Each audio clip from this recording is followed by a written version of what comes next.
Hey friends, good morning, welcome to our channel. কেমন আছো তোমরা সবাই? আমরা বেশ ভালো আছি। আর আজকে জানো তো, পুরো এক সপ্তাহ অপেক্ষার পর এইদিকে দেখো আমাদের জল খাবার তো ঠিক আছে। হ্যাঁ, পোহাটা তো অ্যাজ ইউজুয়াল থাকবেই, মানে এটা তো একটা রুটিন মেনটেন করছি, তোমরা বুঝতেই পারছো। আর তাওয়াদের চা, এই চাটার জন্য কিন্তু পুরো এক সপ্তাহ অপেক্ষা করেছি আর নিয়েছি রাস্ক, বেশ অনেক দিন পর। দারুণ মজা লাগছে। আর এই জমিয়ে আজকে ব্রেকফাস্ট হবে। আজকে যেহেতু ফ্রাইডে, তাই আজকে এরকম একটা ব্যাপার, কারণ স্যাটারডে সানডে আমরা সাথে চা খেতে পারি না, তাই তো। স্যাটারডে সানডে না, সকাল দিকে তো সেশন থাকে। দুধ চা নিয়ে এর আগে অনেকবার বলেছি ফ্রেন্ডস, কি দুধ চা খেলে এই প্রবলেম হয় ওই প্রবলেম হয়, কিন্তু আলটিমেটলি দুধ চা খেতে পছন্দ করি। আর যেহেতু বলে পরে আবার খেয়েওছি, তাই জন্য আবার যাই হোক, তোমরা আমাকে যেহেতু অ্যাজ এ ভিউয়ার দেখছো, তো একটা কনফিউশনের ব্যাপার থাকেই, কি এই তো বললো খাবো না আবার খাচ্ছে, তো ওটা একটা থাকে, সেটা একটা অন্য কথা। কিন্তু ব্যাপার হচ্ছে যে একটা রুটিন এখন মেনটেন করবো বলে ডিসাইড করেছি আর করে চলছি। তো এটা যখন সাকসেসফুল হয়ে যাবো তোমাদের সাথে ডেফিনেটলি শেয়ার করব। তা যাই হোক, চলো, এত সুন্দর একটা ব্রেকফাস্ট, সামনে চা, ঠান্ডা যেন না হয়ে যায়। Yummy yummy. আজকে লাইটটা খুব বারবার যাচ্ছে আসছে, কিছুতে একটা ওভারলোড হচ্ছে। তো চলো, এখন থেকে ব্লগটা স্টার্ট করলাম, সাথে থাকো, আমি আমার জলখাবার এনজয় করি, তারপর আসছি। হঠাৎ ক্লাসের মাঝে আমার মেয়ের খুব ভালোবাসা পেয়েছে আমার উপরে, তাই হয়েছে আমাকে আদর করতে। চিম্পু যখন হাম্পি দিতে শুরু করবে, তখন ও এক হাতটা হাম্পিতে হয় না, দিতেই থাকবে। দাও বাবা, কি মিথ্যি, খুব মিথ্যি মায়ের হাম্পি, নাকে, চোখে, মুখে, গালে। আমার দুনু, দুনু তো চাপুর নাম। বা চাপু কেমন করে রাগ করে। আজকে চাপু প্রচুর কথা বলেছে আমার সাথে, ওকে বলছি চাপুকে হ্যালো বলতে বললে ওর হাতে যা থাকবে ও তাই দিয়েই হ্যালো বলবে। জলের বটলটা ছিল, হ্যালো, ওকে তাই তাই বলছি, ও হাততালি দিচ্ছে বেশ সুন্দরভাবে। তাও ততক্ষণে চিম্পু গেছে, ওর ক্লাসটা শেষ হয়েছিল, দি চিম্পুর সাথে কথা বলছে। তো চিম্পু ডেকেছে, চাপু, আমি বলেছি মা, দিদি ভাইয়ের দাঁত না ইঁদুরে নিয়ে চলে গেছে, তুমি বলো কেন নিয়ে গেছে। ওর না রাগ দেখাচ্ছে, ও বুঝছে আজকাল আমাদের কথাগুলো, জানো না। যেহেতু চিম্পুর তখন ক্লাস চলছিল, আর এদিকে না কোনো একটা কাজে আর কি ওর বাবা ব্যস্ত ছিল, তাই আমি ওর ফোনটা নিয়ে গিয়ে আর ভিডিওটা বানাতে পারিনি। তো সেই জন্য তাতে না আমি খুব এনজয় করছিলাম আজকে চাপুর সাথে কথা বলে। তোমার ভালো লাগলো মা? বড় হয়ে যাচ্ছে আস্তে আস্তে।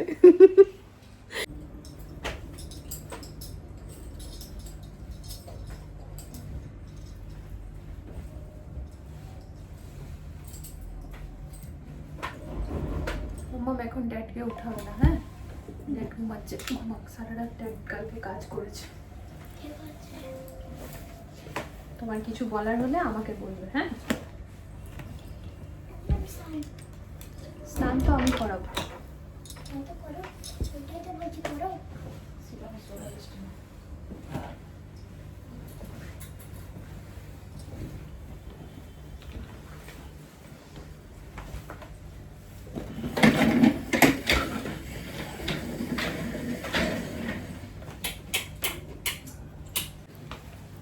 তোমরা হয়তো ভাবছো এখন দুপুরবেলা কটা বাজছে, 12:30 বাজছে, এই টাইমে আমি হাজব্যান্ডকে টাকা কেন দিয়ে এলাম। আসলে ফ্রেন্ডস, ও না কাল সারা রাত জেগেছিল, সেটা আমি জানি না। সকালবেলা 5:30 যখন বাজছে, তখন বলছে 5:30 বাজলো ওয়াশরুম থেকে বেরিয়ে। তাই আমি বলছি 5:30 বাজলো, তা আমি তো জানি, আমি তো উঠবো, সেই টাইমে অ্যালার্ম বাজছিল। যেহেতু বড়বাবু স্কুলে যাবে, চিম্পু মায়ের তো অনলাইন ছিল, বড়বাবুর তো স্কুলে যেতে হয়েছে। তো তখন ও বলছে আমি তো রাতে ঘুমাইনি। আর তুমি ঘুমাওনি? বলছে না। তা আগের ব্লগে তো তোমরা দেখলেই ফ্রেন্ড, চিম্পু মা আমার সাথে বেশ খানিক জেগেছিল। তো ওই স্যান্ডউইচ মেকার এইসব পরিষ্কার করে তারপরে আমি ব্রাশ টাশ করে চিম্পু মাকে সাথে নিয়ে শুয়ে পড়েছিলাম। ওই ডাইনিং টেবিলে বসে কাজ করছিল। তো আমি ভাবলাম যে খানিক বাদে চলে আসবে, আমি বললাম ও শুয়ে পড়ো, রাত জেগে করো না, পরে সকালে উঠে করে নেবে। তো বললো হ্যাঁ।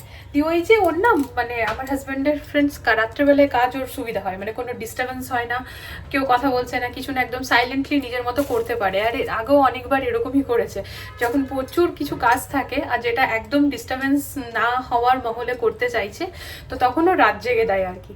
তো কালকে পুরো রাত জেগে কাজ করেছে। তখন সকালবেলা থেকে তো আর ওরকম ঘুমাতে পারেনি, কারণ উঠে স্নান টান থাকে, খাওয়া দাওয়া থাকে, তো সেগুলো করে এখনো ঘুমাচ্ছে। তাই বললাম চোখটা যখন লেগেছে, ভালো করে ঘুমটা পুরো হোক, ঢাকা দিয়ে এলাম। তাড়াতাড়ি আমি রান্নাটা করে পুজোটা করি, স্নান করে বড়বাবুকেও আজকে আমি নিয়ে চলে আসবো।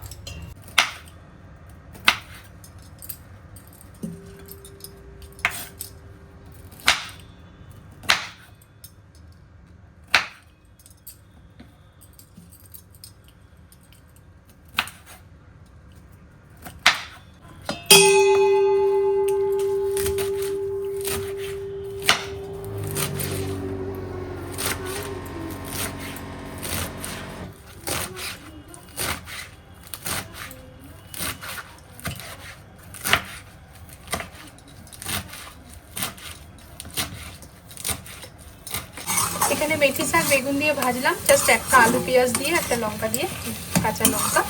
এই দেখো শাক আমার একদম ভাজা হয়ে গিয়েছে।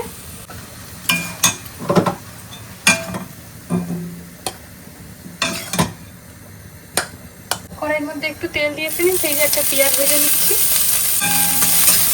এর মধ্যে আর লঙ্কা দিলাম না, কারণ ডালে অলরেডি কাঁচা লঙ্কা দিয়ে সিদ্ধ করছি।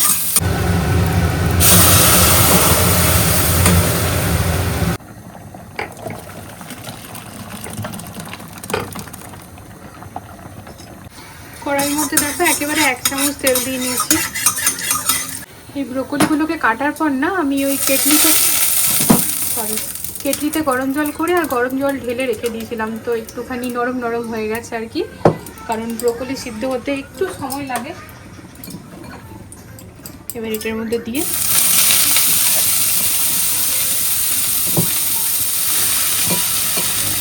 আজকে বড়বাবুকে নিতে আমিই গিয়েছিলাম, তোকে উঠাইনি, ঘুমাক এখনো ঘুমাচ্ছেই। তো ফ্রেন্ডস এখন বাজছে প্রায় 2:30 বেজে পেরিয়েছে, 2:45 বাজছে। তো আমার এখন সব কিছু হয়ে গেছে, রান্না বান্না, বাবুকে নিয়ে আসা, পুজো টুজো সব। তো দেখো আমি না এখন ক্যামেরাটা এই জন্য অন করালাম, আমি এখন ক্ষীরা কাটছি। তো এখানে আমি ছিলকাটা ছুলে নিয়েছি। এরপর না এটার একটা সুন্দর ডিজাইন করে হয়, এসো দেখো সামনে, আর বাবু সামনে নিয়ে। তো আমরা যে আলু ঠালু ছুলি না ফ্রেন্ডস, এটাকে না এমনি সিধাভাবে নিতে হবে। আর এই দেখো এরকম করতে হবে ছুলা ক্ষীরাটার উপরে। বাবু একদম ক্লোজলি দেখো, এই যে এরকম এরকম করে নিচ্ছি। তো এরপর দেখবে এটা যখন কাটবো ব্যাস হয়ে গিয়েছে। চলো এবার কেটে দেখাচ্ছি।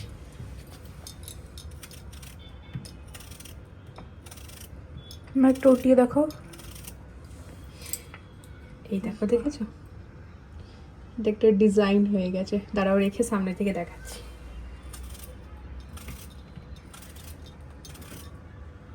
বন্ধ করে দেবো। দেখো ফ্রেন্ডস ভালো করে শসাগুলোতে কিন্তু একটা ডিজাইন হয়েছে, এই দেখছো। এবার এটা এই উপর থেকে দেখতে বেশ সুন্দর লাগে সাজাবার জন্য। শুধুমাত্র শসা নিয়েছি, হ্যাঁ টমেটো কাটবো। তো শসা, টমেটো, গাজর, মূলো যখন সমস্ত কিছু প্লেটে সাজানো হয় এরকম ডিজাইন একটু হলে হেভি লাগে। আর এটা আমি কোথার থেকে শিখে জানো, বুনুদের বাড়িতে একবার নিমন্ত্রণ ছিল, তখন আন্টি শসা কাটছিল, তখনই খেতে দেবে তার আগে লাঞ্চে। তো তখন আন্টি এরকমভাবে, আমি আন্টি এটা কি করছে, বলছে দেখবি এটা একটা ডিজাইন হয়ে যায়। তো সেটাই, চলো এবারে মেয়েকে খাইয়ে দিই, খুব খিদে পেয়ে গেছে। একই থালায় 2 মেয়েকে বেড়ে খাওয়াবো। এখানে আমার রান্না বান্না সব থেকে প্রথমে দেখাই ব্রোকলি ভাজা। তো এই হচ্ছে মেথি আলু বেগুন। তো আমি এটাকে শাক ভাজা বলছি, বাট এখানে কিন্তু এটা তরকারি বলে, মেথি আলুর তরকারি। তার সাথে বেগুন পেঁয়াজও দেওয়া আছে। আর এই হচ্ছে ধনেপাতা টমেটো দিয়ে মুসুরির ডাল পাতলা করে। ডালটা না ঢাকনাটা খুলতেই দারুণ একটা স্মেল না খেয়ে এলো, হেভি আর কি, টেস্টি টেস্টি স্মেল। আর তার সাথে ব্রাউন রাইস। তো চলো মেয়েদেরকে খাইয়ে নিই, আমি আমার থালাটা বেড়ে তারপর আসছি আবার। তো এই হচ্ছে পুরো কালারফুল লাঞ্চের থালি ফ্রেন্ডস, কীরকম লাগছে দেখতে বলো। আর এত টেস্টি হয়েছে না খেতে, কি বলবো। না এটা আমি বলিনি, কারণ আমি এখনও খাইনি, এটা বলেছে আমাদের 2 মেয়ে। এই যে আর চিম্পু মাছকে নিজে মাথা বেঁধেছে, কিন্তু স্নান করে পরে নিজেই খুব সুন্দরভাবে চুলটা বেঁধেছে। আর এতটাই সুন্দর বেঁধেছে যে কেউ মানে না বললে বিশ্বাস করবে না যে ও নিজে বেঁধেছে। নিজে বেঁধেছে না মা, না ড্যাডি বেঁধে দিয়েছে? হ্যাঁ এই দেখো হলো ঘুম। রাতের ঘুম আর দিনের ঘুমে তফাৎ থাকে। দিনে যতই ঘুমাও ওই শান্তিটা আসে না যেটা রাতের ঘুমে আসে। তাও আর কি, মোটা চলে এসছে, মোটা খেয়েও নিয়েছে। নাও এসো, তুই পরে আমি সক্স পরে আছি, আমারটা ভেজা, আমি ধুলাম ওই জন্য। চলো এবার খাই, মেয়েদেরকে যেহেতু খাইয়ে দিয়েছি আর কোনো হেডেক নেই। বাবান একটা করে টমেটো মুখে নে, 4টা স্লাইস নিয়েছি, 4 জনে 4টা স্লাইস, এদিকে আমি মুখে ভরে দিই। 4টা বাজছে বিকেল, ঠিক আছে তাড়াতাড়ি আসবে। রেডি ছাড়তে যাচ্ছি, এবার একা যেতে পারি না, মা একা একা এরকম ভাবে যাওয়া এলাও নেই। আর সব ফ্রেন্ডস থেকে বলে দেবে নিচে আসতে, অমনি কারোর বাড়ি বাড়ি ডাকতে যাওয়ার তো প্রয়োজন নেই, একটা টাইম ফিক্স করে নিয়ে সবাই ওই টাইমে নিচে যাবে।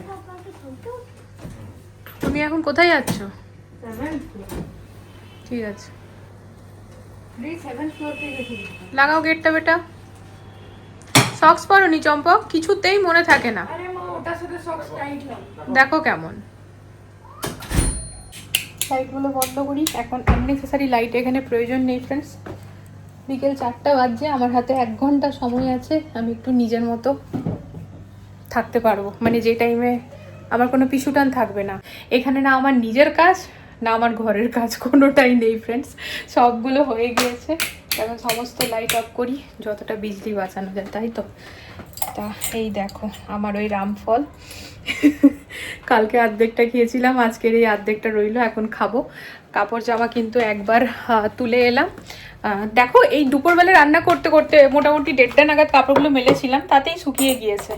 তো ওগুলো তুললাম, মানে স্ট্যান্ডটাতে মেললাম, আর তা বাদে গরম গরম কাপড় দিয়েছিলাম মোটামুটি সবারই, ওই কোট ঠোঁটগুলো সেগুলো সমস্ত মেলে দিলাম। আর 1 রাউন্ড আছে, কিন্তু ওই যে আবার কাপড় কম আছে, এখন চালিয়ে লাভ নেই, খানিক বাদে চালাবো, এত কালকে চালাবো। তো এখন এবার একটু ফলটা খাই, একটু নিজের মতো বসি, বিকেলবেলা মানে 1 ঘন্টা পর আবার আসছি। আজকে রাতের মেনু হচ্ছে মটর পনির। তো এখন যেহেতু একেবারে ফ্রেশ মটর আসছে, এই শীতকালের মটরশুঁটি, তাই আর ফ্রোজেন দরকার পড়ছে না ফ্রেন্ডস। এখানে দেখো ছাড়িয়ে নিয়েছি বেশ খানিক। আর এখানে না ওই যে কালকে পনির টিক্কা গ্রিল পনির খেয়েছিলাম, আর তার বাদে একটু পনির ছিল, সেটাকে আমি গরম জল নুন দিয়ে ডিপ করে রেখে দিয়েছি, তার ফলে পনিরের ভেতর নুন ঢুকবে। এখানে না ফ্রেন্ডস মটরশুঁটির মধ্যে আমি গরম জল দিচ্ছি, গরম জল দিয়ে রেখে দিচ্ছি, তাতে মটরগুলো একদম নরম হয়ে যাবে। আর এদিকে দেখো টমেটো কুচি করে নিয়েছি, পেঁয়াজ কুচি, লঙ্কা কুচি, এখানে আদা গ্রেড করেছি। তো এই দিয়ে হবে তরকারিটা। আর এদিকে না একেবারে আটা মেখে রেডি, গোনাগুনতি আর কি রুটি হবে। আর মাম্মামকে 20 মিনিটস দাও, হয়ে যাবে, যাও 20 মিনিটস পর আসবে। হ্যাঁ হ্যাঁ যাও। তো এবারে গ্যাসটাকে অন করে দিচ্ছি। কি রে ভাই, এই কি হয়ে গেছে। নিজেকে বদলাতে হয়, সময়ের সাথে সাথে নিজেকে বদলাতে হয়। আমি যে কিনা 10:30টার সময় বলতাম চলো কফি খেতে যাব, সে সন্ধ্যে 7:15টার সময় এখন রান্নাঘরে আছে, 8টার মধ্যে ডিনার সারতে হবে। কি করবে বলো, পরিস্থিতি এমন হয়ে গেছে যে বদলাতে বাধ্য হয়েছি, না তো এরপর বেশি অসুবিধা হয়ে যাবে, তাই না বলো? ওয়েট বেড়ে গেছে অনেক। এটা তোমাকে বলতেই হতো। কার ওয়েট বেড়েছে আমি বলেছি? তুমি ওকে ভয় পাও? হ্যাঁ, কার ওয়েট বেড়েছে? তোমারই বেড়েছে। এখন বাড়েনি ফ্রেন্ডস, আমার আগের থেকেই বাড়াই ছিল, তো আমি ইগনোর এবার আস্তে আস্তে করছিলাম। কিন্তু 5-6 দিন ধরে যেরকম ভাবে রুটিনটা মেইনটেইন করছি, একটু স্টেবলে আছে। তো আমি ইগনোরই করছিলাম, বলতে পারো যে যা হবে দেখা যাবে। তারপর মনের মধ্যে ভয় আসে, ভাই আজকাল এত হার্টের প্রবলেম, এই ওই সেই প্রবলেম হচ্ছে। আমাদের হাতে তো কিছু নেই, কোনোটাই হাতে নেই, শরীর খারাপটা কারোর হাতে নেই, বা জীবনে যেটা হয় সেটা হাতে নেই, যেমন ভাবে ভগবান সবটা লিখেছে সেরকমই হবে। কিন্তু ওই আর কি, যতটুকুনি সাবধানে থাকা যায় ততটুকুনি তো অবশ্যই থাকবো। তো সেই রকমই আর কি, এমন তো নয় কোনো খাবার বাদ যাচ্ছে, কিন্তু হেলদি ভাবে হচ্ছে, বরং ভ্যারাইটি হচ্ছে আরো। 5 দিন একদম হেলদি খাবার খাওয়া হয়েছে, ভ্যারাইটি। তবে সানডে বিয়ে বাড়ির খাবার খাবো, বাড়িতে বিয়ে বাড়ির খাবার। এই দেখো 20 মিনিট হয়নি, তুমি আবার এসেছো। না আমার কোনো স্টেপ মনে নেই এখন, আমার রান্না করে রান্না খালি মনে আছে। গোটা জিরে আর তেজপাতা ফোড়ন দিয়ে দিয়েছি ফ্রেন্ডস।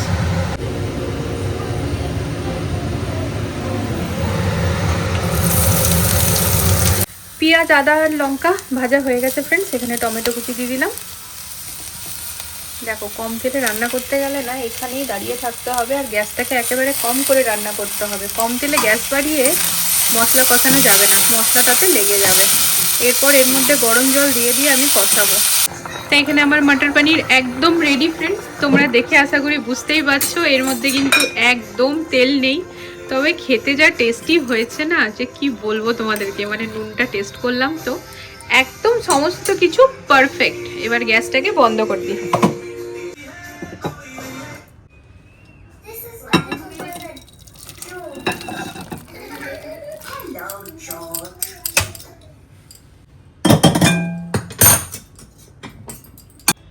আটা মাখা আছে মা, ব্যাস এবার রুটি বানাচ্ছি। একটু টেস্ট করাও না, হ্যাঁ একটু টেস্ট করাও না প্লিজ, ওয়েট করো একটু। সবুরে মিয়া ফলে, সবুরে মিয়া ফলে না মোয়া ফলে, ভুলভাল বলছি কিনা কে জানি, ভুল বলছি ঠিক বলছি। দাঁড়াও দিদি টেস্ট করবে বলছি। আজকে হেভি হবে মায়ের মধ্যে তেল অনেকটা কিন্তু খাবো নেই। কিন্তু। হ্যাঁ খাও, পুরোটা দেবো। মা একটু টেস্ট করিয়ে দাও।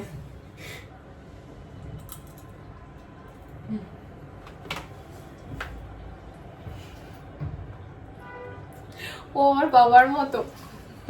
আমার মা যখনই রান্না করতো ফ্রেন্ডস, আমার মায়ের রান্না যেই হতো, আমার বাবা একটা ছোট্ট বাটি নিয়ে বসে থাকতো। মায়ের রান্নার পরে ওই বাটির মধ্যে মা দিত বাবাকে, বাবা টেস্ট করতো পচিতে তরকারি। ঝাল হয়েছে? ঝাল তো হয়েছে কিন্তু দারুণ হয়েছে। এখনই এসে আমাকে বলছিল মা কিছু ঝাল ঝাল বানিয়ে দেবে, আমি বললাম নাম বলো, তো বলছে ঝাল ঝাল। আমি বললাম ঝাল তো সবই হয়, আজকে তরকারিটাও ঝাল হয়েছে। তো বলছে হ্যাঁ আমার ঝাল খেতে মন করছে। আসলে ফ্রেন্ডস এইবার যে কাঁচা লঙ্কাগুলো ফ্রিতে পেয়েছি, কিনিনি কিন্তু, মান্ডে মার্কেট থেকে কিনেছিলাম 10 টাকা, কিন্তু তার আগে যখন আমরা বাইরে থেকে একটুখানি লাউ বা কিছু একটা কিনেছিলাম, তো সেখান থেকে ফ্রিতে, এখানে তো ধনেপাতা লঙ্কা ফ্রি দেয়, ধনেপাতার দাম যখন প্রচুর বেড়ে যায় তখন ফ্রি দেওয়া বন্ধ করে দেয়, না তো ফ্রি দেয়। তো এইবার যে ফ্রিতে লঙ্কাগুলো দিয়েছে, আর যেটা মান্ডে মার্কেট থেকে 10 টাকা কিনেছি, দুটোই কিন্তু মানে সেই তুখর ঝাল, একটা দিলে পুরো তরকারি ঝাল হয়ে যাচ্ছে। তো দারুণ ঝাল হয়েছে। আমি এত কাঁচা লঙ্কার ঝাল দিই ফ্রেন্ডস, এত গোলমরিচের ঝাল দিই। তো এই যে হয়ে গিয়েছে, চলো এবার ফাটাফাট এখানে আটা মাখা আছে, রুটি করি আর দিই। ডিনার রেডি, ডিনার রেডি, চলো yummy yummy dinner ready. Butter paneer, গরম গরম রুটি। হ্যাঁ গো বড় বাবু আসছি, চলে আয় বেটা। তেল মশলা কম দেওয়া খাবার যে এত টেস্টি হয় সেটা আস্তে আস্তে এখন বুঝতে পারছি। আগে মনে হতো একটু যদি বেশি করে তেল না দিই তাহলে ওই মশলাটা কষাবো কী করে, আর মশলা যদি ভালো করে না কষে তাহলে রান্নাটা টেস্ট হবে কিভাবে। তেল বেশি দিয়ে পরে যেমন টেস্ট হয়, তেমন তেল কম দিয়েও টেস্ট হয়, করার একটা টেকনিক থাকে। যাই হোক চলো খাবার দাবার খেয়ে পরে এরপর যাব নিচে। তবে আজ যেহেতু ফ্রাইডে, মেয়েরা জেদ করে বসে আছে, ওরা নাকি আবারও আমাদের সাথে যাবে, দেখা যাক। আগে যেরকম ফ্রেন্ড সব বন্ধুবান্ধবরা মিলে রাত্রে যেতাম নিয়ম করে প্রতিদিন, আজকাল আর সেটা হয় না। এক তো ঠান্ডা, আর দ্বিতীয়ত ঠান্ডার থেকেও বেশি পলিউশন। আজকের এই ভিডিওটাতে যদি কিছু ভালো লেগে থাকে প্লিজ চ্যানেলটিকে সাপোর্ট করো ফ্রেন্ড। সবাই ভালো থেকো, সুস্থ থেকো। আজকের জন্য টাটা, আসছি খুব জলদি নতুন একটা ভিডিও নিয়ে। Love you all.